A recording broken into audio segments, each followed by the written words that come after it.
Halo Indonesia, saya Kristianto Yenoni, salam NKRI. Saya lihat sebuah link berita ya, ya meskipun tidak dimuat di media mainstream, tapi di media-media lokal, media-media alternatif itu cukup ramai. Ya, judulnya JK diyakini punya pasukan khusus untuk menangkan Anies di 2024. Wow, judulnya horor sekali ya. Saudara-saudaraku sebangsa dan setanah air, itu artinya apa? Artinya bahwa kita harus benar-benar siap mental untuk menghadapi situasi politik jelang tahun 2024, jelang Pilpres 2024. Kita harus benar-benar siap mental. Karena ya meskipun Pak JK itu ya, beliau pernah mengatakan bahwa biang dari radikalisme adalah surga yang terlalu dijual murah gitu ya. Surga yang dijual terlalu murah. Nah, itu menurut Pak JK, Pak Yusuf Kalla, itulah biang dari bertumbuhnya paham radikalisme, paham ekstremisme, terorisme di tanah air kita. Meskipun seperti itu, statementnya Bapak Yusuf Kalla ya sudah menjadi rahasia umum bahwa Pak JK ada di belakang Anies Baswedan dan Sandiaga Uno kala Pilgub DKI Jakarta.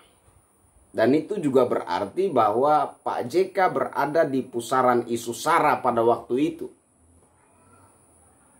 Isu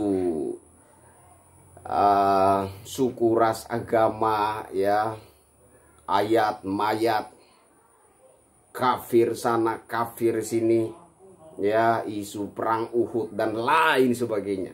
Terlalu banyak isu-isu ekstrim yang digunakan demi mengalahkan Ahok dan Jarot, demi mengalahkan pasangan Ahok dan Jarot.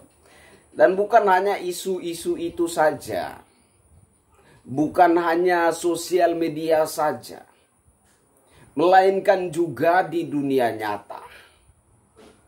Ya, ada Tamasya Al-Maidah ya, yang dijadikan momen untuk menekan orang-orang, menakut-nakuti orang-orang, mengintimidasi orang-orang untuk takut memilih pasangan Ahok dan Jarot, atau tidak memilih sama sekali. Ya, pada waktu itu ya, jadi Tamasya Al-Maidah itu tujuan mereka adalah mengintimidasi orang untuk takut memilih pasangan Ahok dan Jarot, untuk memilih Anies dan Sandiaga Uno. Tapi kalau tidak mau memilih Anies dan Sandiaga Uno, lebih baik tidak boleh milih. Kalau melawan bisa terjadi kerusuhan. Masih segar diingatan kita situasi politik Pilgub DKI yang diwarnai dengan isu SARA yang begitu kuat ya, aksi-aksi ekstrim yang begitu mencemaskan kita sebagai anak-anak bangsa pencinta Negara Kesatuan Republik Indonesia ini. Dan jejak digital masih jelas bahwa Bapak Yusuf Kalla itu pro kepada Pak Anies dan Sandiaga Uno. Dan banyak opini yang beredar bahwa Pak JK ada di belakang Anies Baswedan memang. Nah, saat ini muncul berita seperti ini. Saya nggak tahu kedepannya akan diangkat di media mainstream atau tidak, tapi di media-media lokal ya, di media-media alternatif itu banyak ya, ramai ya. Judulnya sangat horor.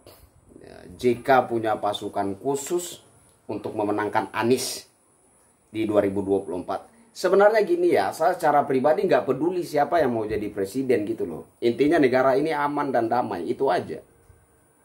Intinya orang tersebut diyakini mampu bekerja, ya, mampu membangun Indonesia, mampu menegakkan keadilan dari Sabang sampai Merauke, sama seperti yang dilakukan oleh Bapak Insinyur Haji Joko Widodo. Kalau di rezim-rezim sebelumnya, ya, di kepemimpinan sebelumnya, kalau ada pembangunan itu sifatnya Jawa sentris, ya, pusaran pembangunan itu di Pulau Jawa dan sekitarnya. Sulit pembangunan itu merambah keluar daerah Jawa dan sekitarnya. Tapi di zaman Presiden Insinyur Haji Joko Widodo, keadilan dalam hal pembangunan itu nyata sekali. Bahkan beliau seorang presiden dengan segala kebesarannya mengawal pembangunan itu sampai ke desa-desa, sampai ke daerah-daerah tertinggal, beliau masuk ke sana.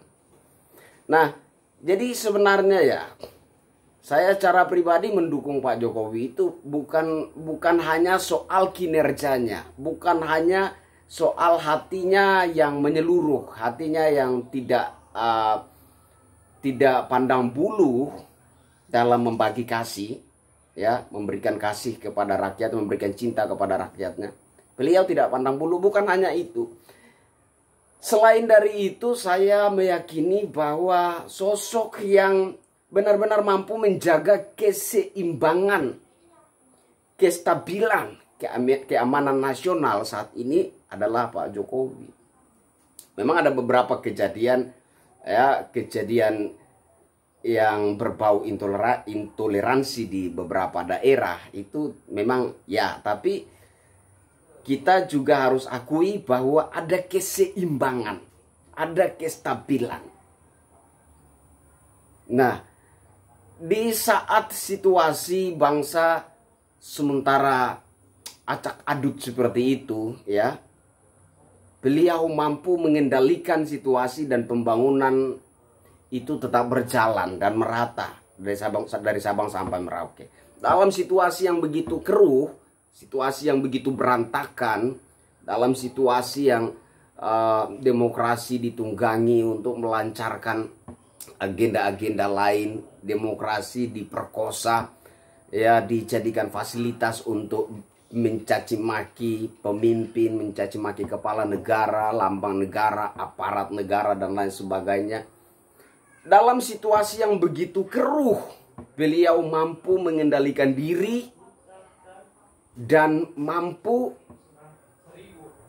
membuat situasi itu, ya, menjaga situasi itu tetap stabil, tetap seimbang, sehingga program pembangunan itu tetap berjalan. Dari Sabang sampai Merauke tetap berjalan. Itu luar biasanya. Sehingga saya berkeyakinan bahwa hanya untuk saat ini Jokowi lah yang mampu menjaga kestabilan, ya, kestabilan Bhinneka Tunggal Ika, kestabilan pluralisme itu, kestabilan keberagaman itu. Nah, selanjutnya ada Bapak Ganjar, gitu ya. Memang ada beberapa opini. Kemarin ada relawan sekelompok orang yang mengatasnamakan Jokpro, katanya mereka mendukung Pak Jokowi 3 periode berpasangan dengan Bapak Prabowo. Apakah mereka itu benar-benar mendukung Pak Jokowi 3 periode? Saya nggak yakin. Nggak yakin saya. Ya, saya melihat ini semacam ada upaya menumpangi nama Bapak Joko Widodo untuk mengangkat elektabilitasnya Bapak Prabowo. Maaf kata saja. Begitu. Nah, kalau warga masyarakat Nusa Tenggara Timur ingin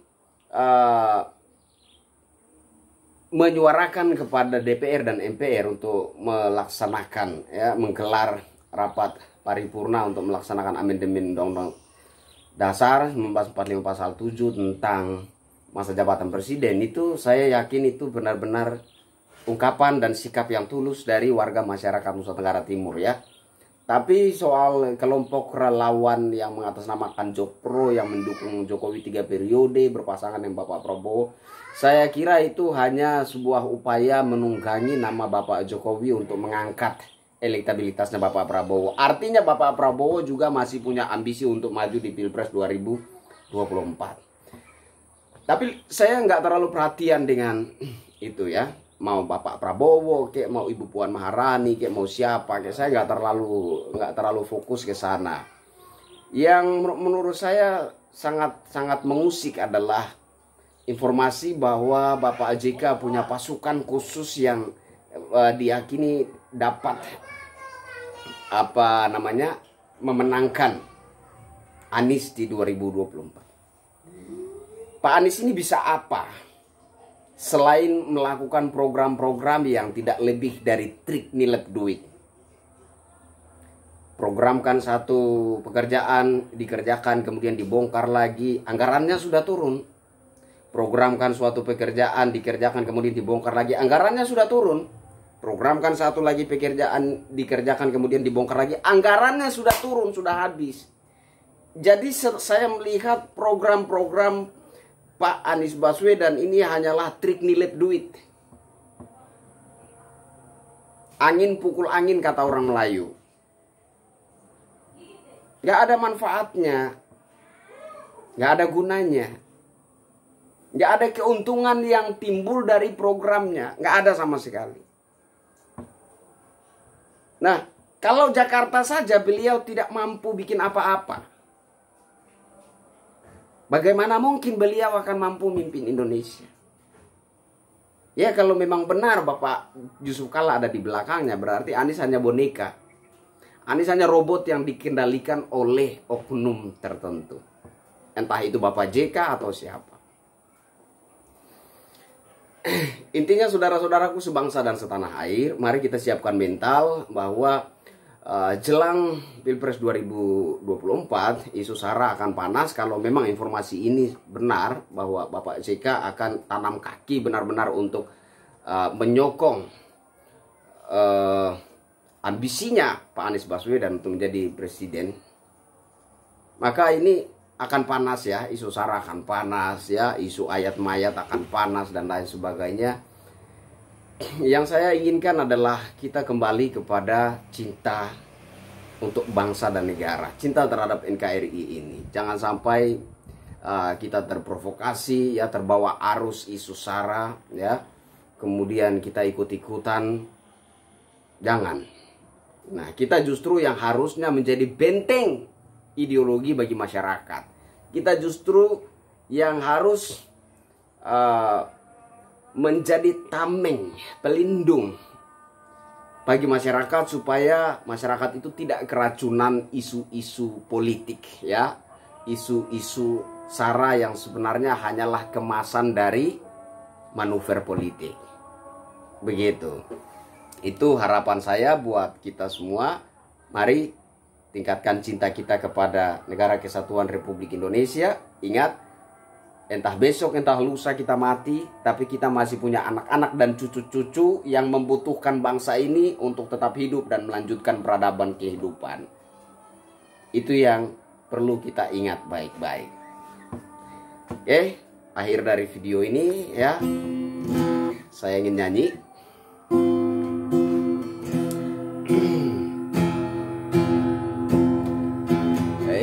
Indonesia pusakaku, akan ku cinta sepenuh hati, akan ku cinta sampai ku mati. Takkan ku biarkan ibu pertiwi berduka dan menangis.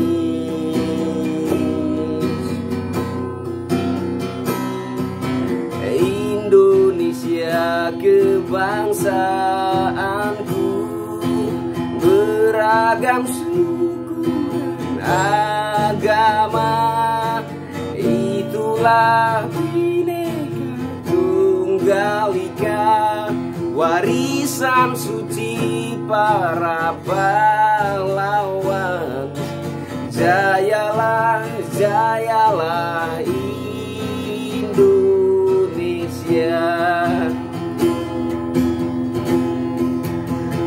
Agamamu, agamamu, agamaku, oh, agamaku. Katakan saja, saya Indonesia, peluk aku, oh, peluk aku, karena kita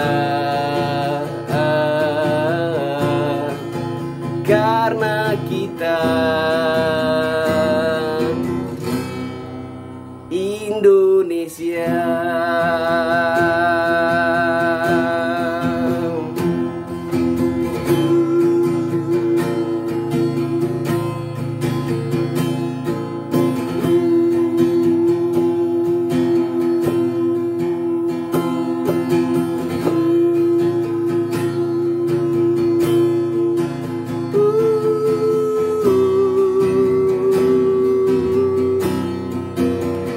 Agamamu,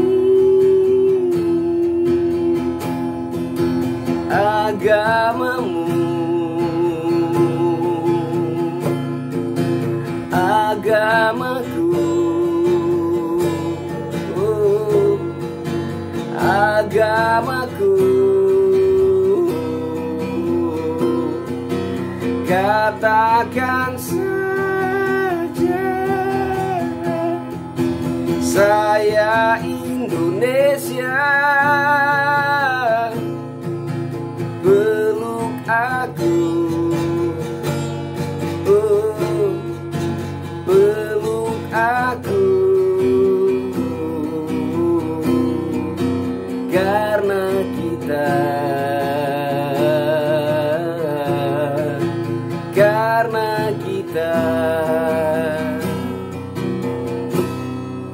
Indonesia selamanya, selamanya tetap Indonesia.